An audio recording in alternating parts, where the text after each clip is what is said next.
Hello भाइ बहिनीहरू, compulsory math 10 क्लासको second chapter tax and money exchange tax समाप्त भएको थियो। आज 8 अगस्त 2020 शनिबारको दिन यो भिडियो रेकर्ड गर्न गइरहेको छु, जुन कि ट्याक्स एन्ड मनी एक्सचेन्जको च्याप्टरबाट ट्याक्स समाप्त भएको थियो। हाम्रो मनी एक्सचेन्ज हामी गर्नेछौँ। मनी एक्सचेन्ज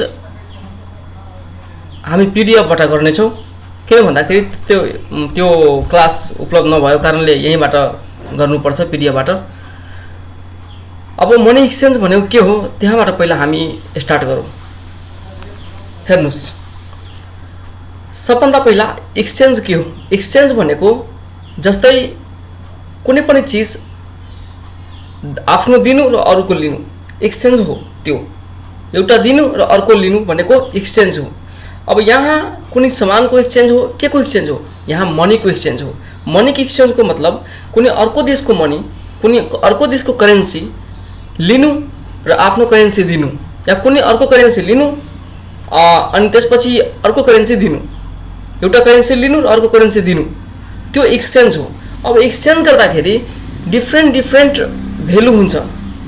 अब अमेरिकाको मानौँ कि युएसए डलरको भेल्यु हाम्रो भन्दा स्ट्रङ छ, हाम्रो विक छ उसको कम्पेरिजनमा।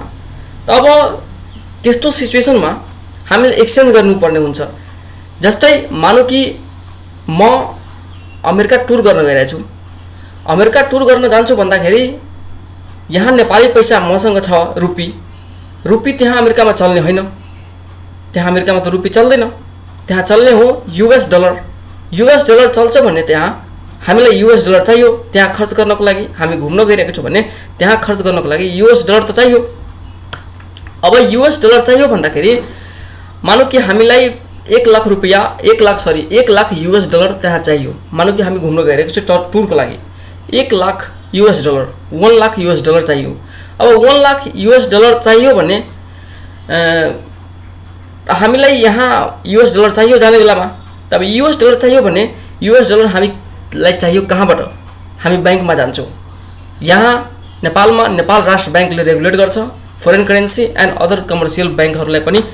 नेपाल राष्ट्र ब्याङ्कले, यो सेन्ट्रल ब्याङ्क हो नेपालको, यो नेपाल राष्ट्र ब्याङ्कले रेगुलेट गर्छन्।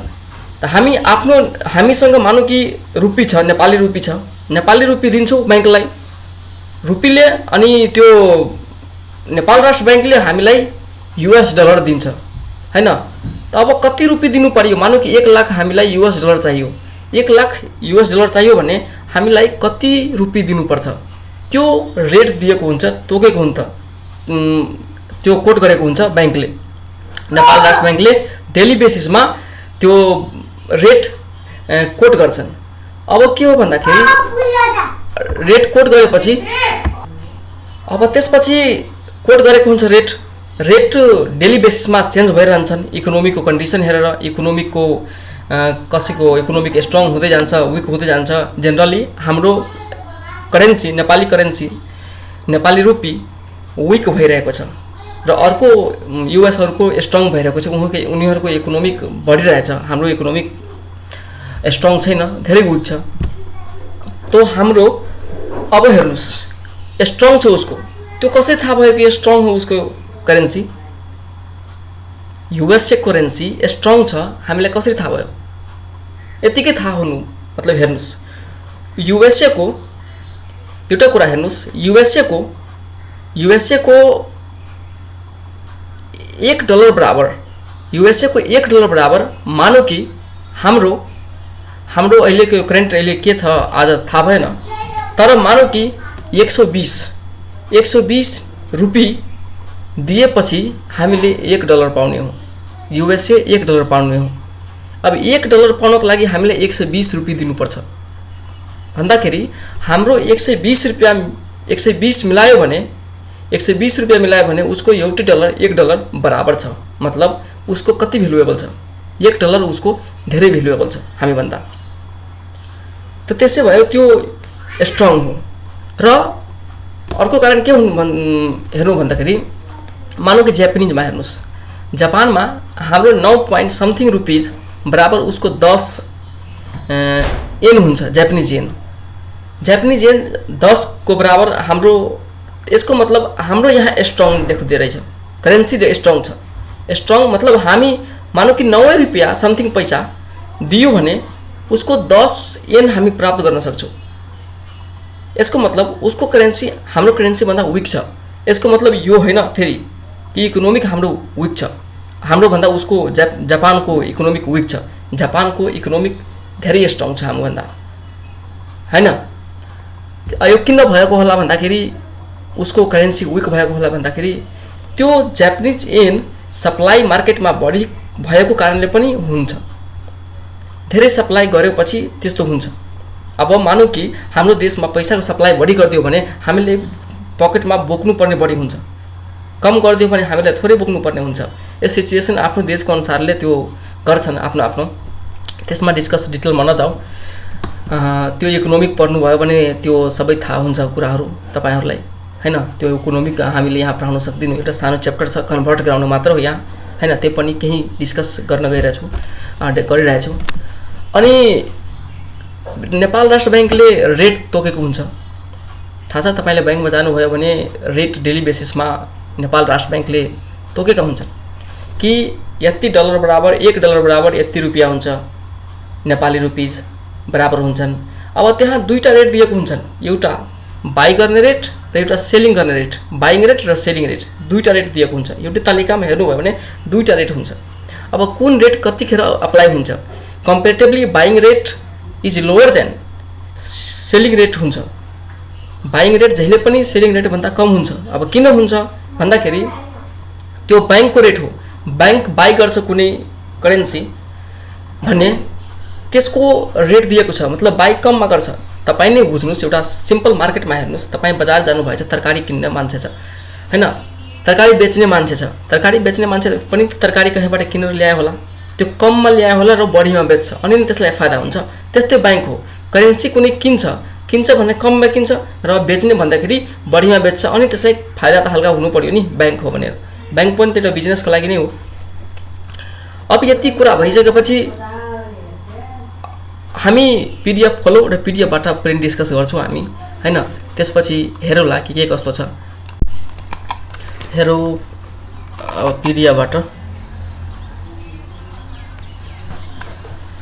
पीडीएफबाट म्याथ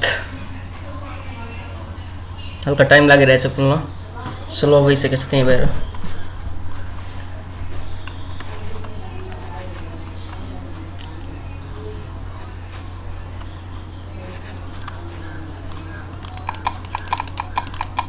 कहाँ गयो? Tax and money exchange, tax and money exchange, यही हो। हेर्नुहोस् यहाँ पहिला यहाँ मनी एक्सचेंज छ लेखेको छ। पहिला यहाँ इफेक्टहरू ड्रइङको यो मनी एक्सचेंज छ। हेर्नुहोस् यहाँ त्यही मैले भनेको कुराहरू भनेको छ यहाँ कि मानौँ कि suppose you are going to educational tour to India और China for a week, can you take Nepali rupee there and can spend this directly? No, we can't take Nepali rupees. If we take, then we can't spend Nepali rupee in the other country. Okay, अब हेरौँ यहाँ यहीँबाट हेरौँ। पहिला मानौँ कि यो नेपाल राष्ट्र बैंकले यो तोकेको कहिलेको यो सधैँ चेन्ज हुन्छ, यहाँ डेट पनि दिएको होला।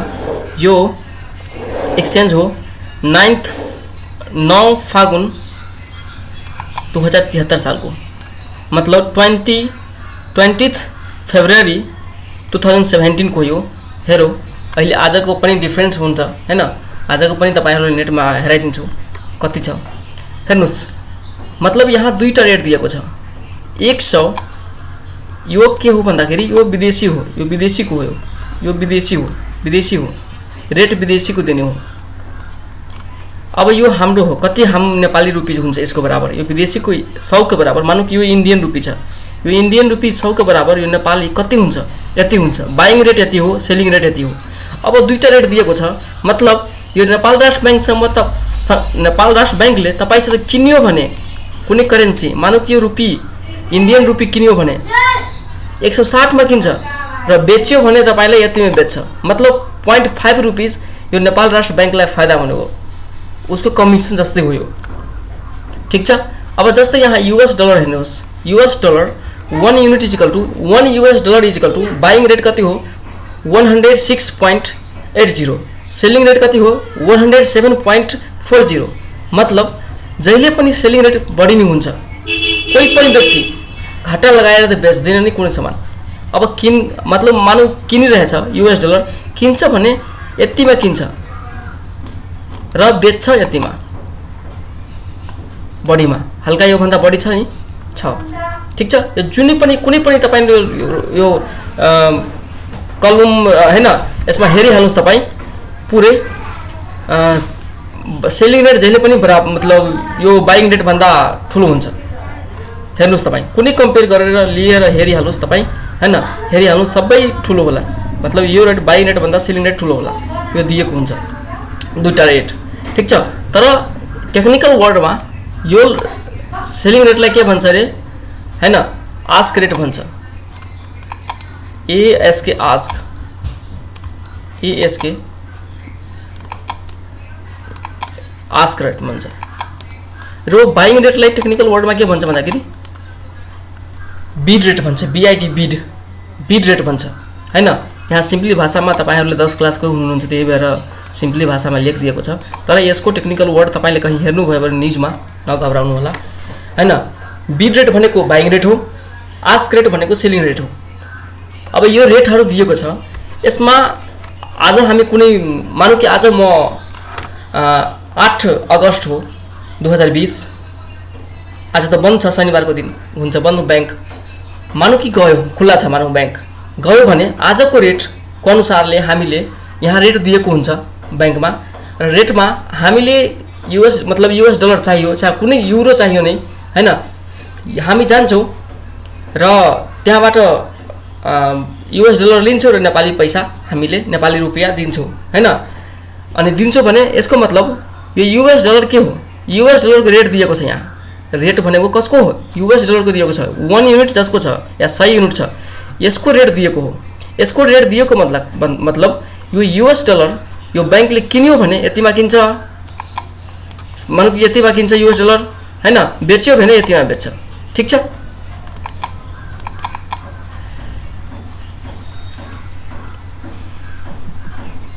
ठीक छ। जस्तै अब पाउन्ड स्टर्लिङ छ, हैन, यो पाउन्ड स्टर्लिङ UK को हो, युरो हो युरोप को, हैन, Swiss franc Switzerland, Australian dollar, हैन, डिफ्रेन्ट कंट्री को कैनेडियन डलर, हैन, सिंगापुर डलर, जापानीज येन हेर्नु फेरि जापानीज येन 10 येन बराबर हाम्रो 10 येन चाहियो भने हामीलाई कति रुपैयाँ दिनु पर्दछ, 9.40 मात्रै दिनु पर्दछ। ठीक छ। यस्तो हो। चाइनिज युवान एउटा चाइनिज युवान लिनको लागि हामीलाई 15.58 दिनु पर्छ। ठीक छ। साउथ अरेबिया रियाद, यसमा सबभन्दा स्ट्रङ करेन्सी भनेको कुवेती दिनार हो है, कुवेती दिनार। यहाँ हेर्नुस् कुवेती दिनारको हेर्नुस्, यहाँ एउटा कुवेती दिनार बराबर हाम्रो कति हुन्छ 349.75।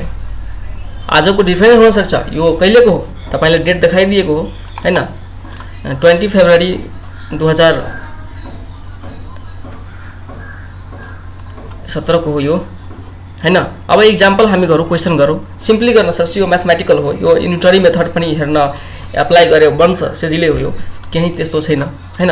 Convert the following currency into Nepali rupees use गर्न भनेको छ यहाँ बाइङ रेट। हामीलाई यो नदिएको भए हामीलाई केही अझै इन्फर्मेसन दिन्थ्यो कि कुन बैंकमा गइरहेछौँ हामी, हैन, यो अनुसार हुन्छ, हैन। यदि यहाँ हामीसँग छ, यदि यो बाइङ रेट नदिएको भए, मानौ कि यो बाइङ रेट दिएको छैन, हैन, हामीले इन्फर्मेसन दिएको छैन, यहाँ बाइङ रेट दिएको छ त हामी यो बाइङ रेट युज गर्छौँ, हामी यहाँबाट, हैन। यदि नदिएको भए त हामी यो बाइङ रेट युज गर्ने कि सेलिङ रेट गर्ने त एउटै हो दुईटाबाट। ठिक छ। तब हेर्नुहोस् हामीसँग मानौँ कि डलर छ भने हामी डलर त राख्न सक्दैनौँ। हामीसँग डलर छ भने हामीले ब्याङ्कमा गएर त्यो बुझाइदिनुपर्छ र त्यसको बापत हामीले नेपाली रुपिस पाउँछौँ। नेपाली रुपिस पाउँछौँ। अब यो ब्याङ्क हामीले किन बुझाउनु परिरहेछ, हामी किन राख्न सक्दैनौँ, त्यो धेरै कारणहरू छ, त्यो डिटेलमा नजाउँ। तर एउटा कुरा के भन्दैछु भन्दाखेरि तपाईँहरूलाई हामी कुनै फरेन करेन्सी राख्न सक्दैनौँ। फरेन करेन्सी सरकारलाई कहाँ जानुपर्छ र सरकारलाई त्यो क्यालकुलेसन गर्नको लागि फरेन रिजर्भ कति छ भन्ने क्यालकुलेसन गर्नको लागि सरकारसँग पुरै रेकर्ड हुनुपर्छ र हामीसँग छ भने सरकारसित रेकर्ड त छैन नि हाम्रो। त्यही भएर यो डिपोजिट गर्नुपर्ने हुन्छ त्यहाँ गएर र त्यसको बापत हामी पैसा दिन्छ नेपाली रुपिस। ठिक छ। मानौँ कि कसै व्यक्तिसित तपाईँसँग 750 मतलब 750 US डलर छ। यति US डलर छ। अब तपाईँलाई चाहियो के नेपाली रुपिस हैन। नेपाली रुपिस चाहियो भने अब के गर्नु, तपाईँ यो डलर लिएर कहाँ जानुहुन्छ, यो डलर लिएर तपाईँ जानुहुन्छ ब्याङ्कमा, नेपाल राष्ट्र ब्याङ्क, नेपाल NRB, नेपाल राष्ट्र ब्याङ्कमा जानुहुन्छ तपाईँ। ठिक छ। नेपाल राष्ट्र ब्याङ्कमा जानुहुन्छ। अब रेट दिएको हुन्छ त्यहाँ, यो डलरको रेट दिएको हुन्छ। अब डलर के गरिरहेछ यो ब्याङ्कले रेट दिएको हो। अब ब्याङ्कले के गरिरहेछ मतलब यो डलर ब्याङ्क तपाईँले त बेचिराख्नु भएको छ तर ब्याङ्कले त किनिरहेछ नि, ब्याङ्कले बाई गरिरहेछ। त बाई गरिरहेछ भने बाइङ रेट अप्लाई हुन्छ यहाँ। US डलरको मतलब यो रेट अप्लाई हुन्छ, न कि यो रेट। यदि हामीलाई चाहिएको भए, यो डलर चाहिएको भए यति, त हामीसँग के हुन्थ्यो भन्दाखेरि हामीलाई दिन्थ्यो यो डलर ब्याङ्कले हैन। हामीलाई दिइरहेछ भन्दाखेरि यो बेचिरहेको छ, यो सेलिङ गरिरहेछ नेपाल राष्ट्र ब्याङ्कले हामीलाई हैन। तर यस्तो भएन, यहाँ हामीले ब्याङ्कलाई दिइरहेछौँ र यसको बापत हामी एक्सचेन्जको बदलामा के लिन्छौँ, नेपाली रुपी लिन्छौँ। तब यो बाइङ रेट अप्लाई हुन्छ। यहाँ भनिदिएको पनि छ हैन, त्यसै कन्फ्युजनै भएन हैन। अब 750 छ, 750 डलर बराबर 1 डलर बराबर कति हुन्छ यहाँ हेर्नुहोस्। 1 डलर बराबर 1 US डलर बराबर 106.80 छ भने 750 को बराबर कति हुन्छ, यसमा मल्टिप्लाई गरिदिए आइहाल्छ यति रुपी। हेर्नुहोस् यो 1 नम्बर भयो। 2 नम्बर हेर्नुहोस्, सिङ्गापुर डलर 120 छ है, सिङ्गापुर डलर 120 छ है, सिङ्गापुर डलर 120 छ भन्दाखेरि 1 Singapore dollar is equal to कति नेपाली रुपिस हुन्छ हैन। यो पनि बाइङ रेट नै अप्लाई हुन्छ यसमा पनि हेर्नुहोस्, यसमा कहीँ होला सिङ्गापुर डलर, यहाँ हेर्नुहोस् Singapore dollar 1 Singapore dollar is equal to Nepali rupee 75.33 means 1 Singapore dollar is equal to 75.33 then 120 Singapore dollar बराबर कति हुन्छ मल्टिप्लाई गरिदियो भन्दाखेरि आइहाल्छ यो क्यालकुलेसन। ठिक छ। अब यो पनि 20 जापानिज येन हो हैन, जापानिज हो। 10 जापानिज येन बराबर कति नेपाली रुपी हुन्छ भन्दाखेरि हेर्नुहोस् 10 जापानिज येन बराबर 9.40 नेपाली हुन्छ नेपाली रुपिस हैन।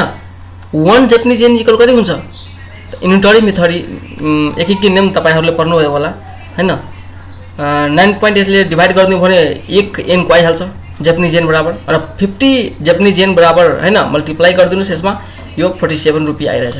ठीक छ। Buying using above rate convert the following currency 1 Canadian dollar into Japanese yen। अब हेर्नुस् यहाँ क्रस रेट को एप्लिकेबल हुन्छ। क्रस रेट भनेको के हो भन्दाखेरि हामी नेपाल राष्ट्र बैंकमा जान्छौं। नेपाल राष्ट्र बैंक मात्र हामी अरु करेन्सी को कम्पेरिजनमा कुन करेन्सी सित कम्पेयर गरेको छ भन्दाखेरि होम करेन्सी भनेको हाम्रो रुपी नेपाली रुपी सित कम्पेयर गरेको छ। कैनेडियन डलरलाई कम्पेयर गरेको छ कोसित नेपाली रुपी सित हाम्रो नेपाल राष्ट्र बैंकले हैन। नेपाली अनि रुपी सित जापानिजलाई पनि कम्पेयर गरे होला।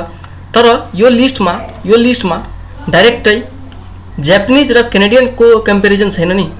हामीले कम्पेरिजन गराउँछौं यो हाम्रो नेपाली रुपीलाई इन्टरमिडियरी मतलब बिचौलिया मानेर बीचको मानेर हामी यसलाई त कम्पेयर गर्न सक्छौँ नि। मानौ कि कहाँ गयो Japanese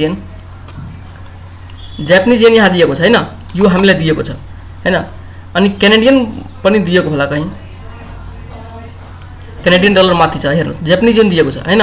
10 Japanese yen equal to यति रुपियाँ नेपाली रुपी भइरहेछ भन्दाखेरि 1 क्यानेडियन इक्वल टु यति नेपाली रुपी भइरहेको छ।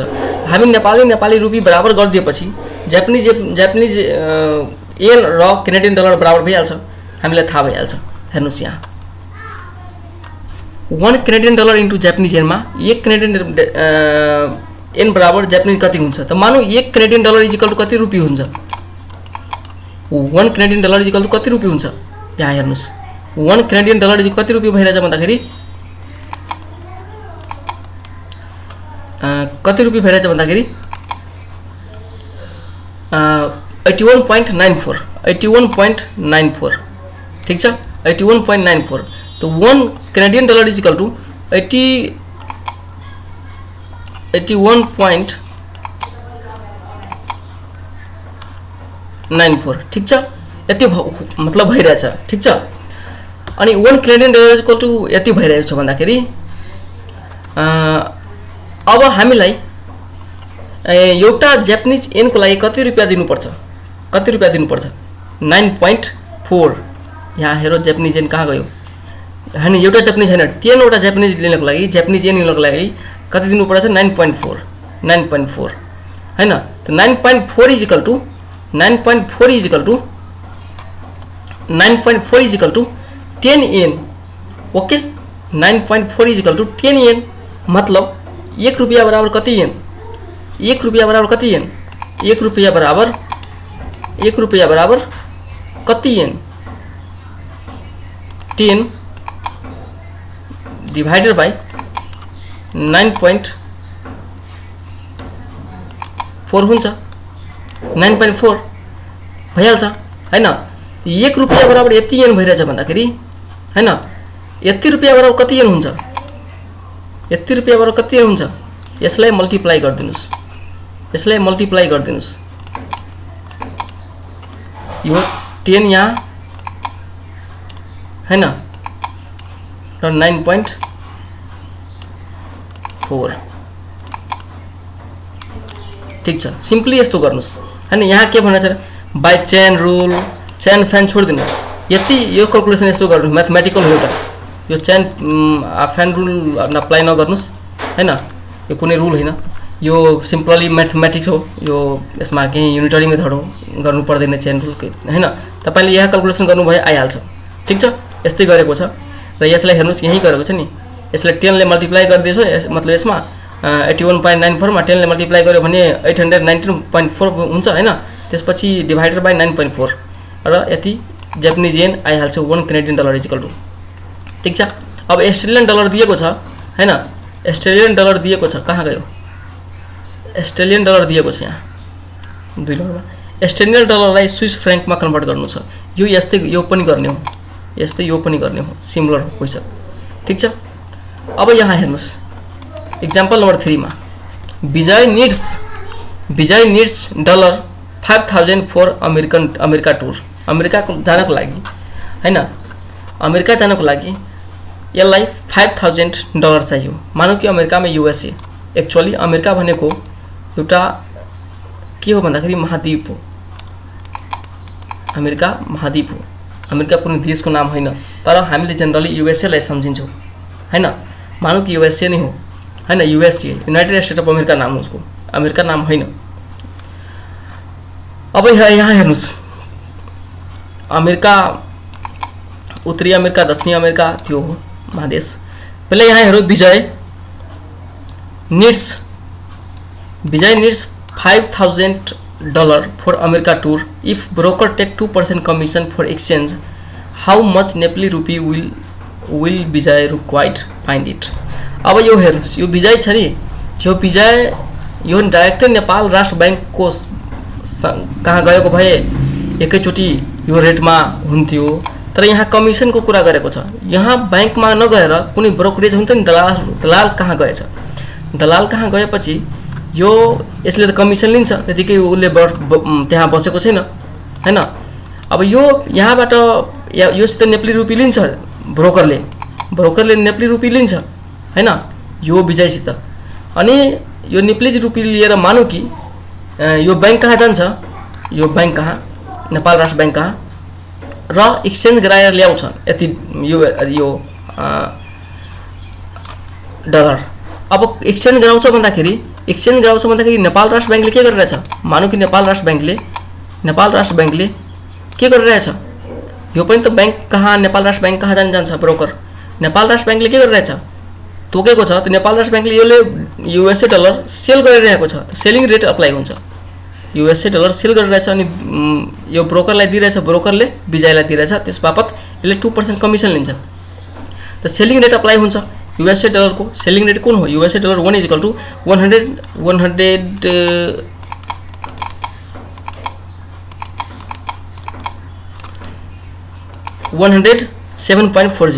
107.40 यहाँ अप्लाई भएको होला, हेर्नुस् तपाई हैन। अब यति रिक्वायर्ड छ यसलाई, विजयलाई चाहियो यति डलर, $5000 हैन। कमिसनको रेट छ 2%, यसले कमिसन लिन्छ ब्रोकर, त्यसलाई कन्भर्ट त गरौ, त्यसपछि कमिसन जोड्ने 2%। ठीक छ, no that $1 = 107.40 selling rate apply भयो। ठीक छ, यो कन्सेप्ट हो हैन। अब यो यति बराबर $1 बराबर यति भइरहेछ भन्दाखेरि 107.40 त $5000 बराबर कति हुन्छ, मल्टिप्लाई गरेपछि 5,37,000 आइरहेछ। ठीक छ, अगेन कमिसन 2% यसमा जोड्यो भने यसमा कमिसन कति आइरहेछ, 2% यसको 2% 10,740। यो दुईटाले एड गरेपछि यसले विजय पेमेन्ट गर्छ यो डलर लिएको बापत, यो कमिसन दिइरहेको छ। यदि डाइरेक्टै विजय नेपाल राष्ट्र बैंक कहाँ गएको भए यो कमिसन दिनुपर्ने थिएन, यो मात्र यति दिए पुग्थ्यो। तर सबजना त्यस्तो गर्दैन, सजिलोको लागि आफ्नो ब्रोकर कहाँ गइहाल्छ, टेन्सन लिँदैन अनि त्यहाँबाट कन्भर्ट गराउँछ, त्यही भए त पैसा पनि दिनु पर्यो नि ब्रोकरलाई। ठीक छ, अब यहाँ हेर्नुस् एक्जाम्पल नम्बर 4 मा यो लास्ट एक्जाम्पल हो हैन, त्यसपछि एक्सरसाइज तपाईहरु गर्नु होला। Example 4, Srishti brought some Australian dollar from this amount, मतलब 1,50,000 रुपैयाँले हैन, यो आरएस हो, आरएस को मतलब यो रुपीजले इन्डिकेट गर्छ। यो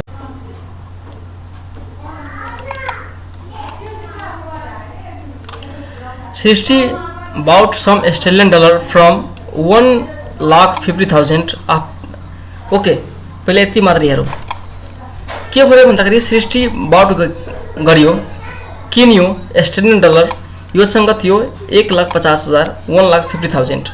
अब 1,50,000 मा कति अस्ट्रेलियन डलर आउँछ पहिला किनेर हेरौँ।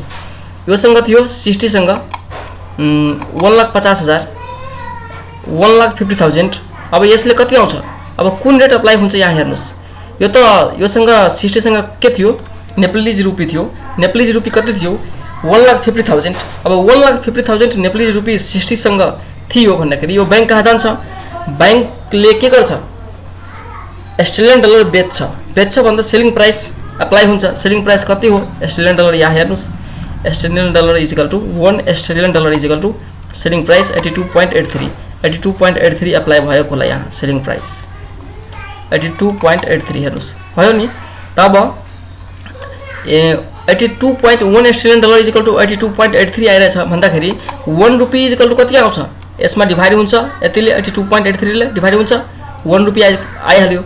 अनि 1,50,000 रुपीज बराबर कति आउँछ, यसमा मल्टिप्लाई गरिदिएपछि यो आउँछ। क्याल्कुलेसन हो, युनिटरी मेथड तपाईहरुले एक एक नियम लगाएर क्याल्कुलेट गर्न सक्नुहुन्छ। अब के भन्यो भन्दाखेरि यहाँ हेर्नुस्, आफ्टर 4 डेज के भयो भन्दाखेरि devaluation Nepalese rupees devaluation by 5%। Nepali rupee के भयो भन्दाखेरि डिभ्यालुएट भयो 5% ले। 5% ले डिभ्यालुएट भनेको भन्दाखेरि जब जति रुपैयाँ 1 अस्ट्रेलियन डलर बराबर जति रुपैयाँ थियो 4 दिन अगाडि, अब 1 अस्ट्रेलियन डलर बराबर त्यो रुपैयाँको संख्या बढ्छ, नम्बर अफ द नेप्ली रुपी बढ्छ। कति पर्सेन्टले, 5% ले। मतलब 1 अस्ट्रेलियन डलरको पावर कति थियो, पहिला यति बराबर पावर थियो, यति रुपैयाँ हामीलाई किन्न सक्छ उसले हैन, यति दिनु पर्थ्यो एउटा स्टुडेन्ट डलरको लागि। अब 5% अब एउटा स्टुडेन्ट डलरको लागि हामीले बढी दिनुपर्छ रुपैयाँ 5% बढी दिनुपर्छ। मतलब यसको मतलब यो डिभ्यालुएसन भनेको मतलब जुन करेन्सी डिभ्यालुएट हुन्छ, घट्छ, त्यसको कमजोर हुन्छ, त्यसको सङ्ख्या बढाउनुपर्छ अनि नै बराबर हुन्छ हैन, त्यो कुरा हो। त अब 5% यसमा एड गर्यो भने यो 86.97 आउँछ, ठिक छ। र यो त कन्भर्ट गराएर अस्ट्रेलियन डलर बनाइसकेको थियो 4 दिन पहिला हैन। यति अस्ट्रेलियन डलर योसँग आएको थियो, यो 1,50,000 रुपियाँले हैन, यति डलर अस्ट्रेलियन डलर आएको थियो योसँग थियो।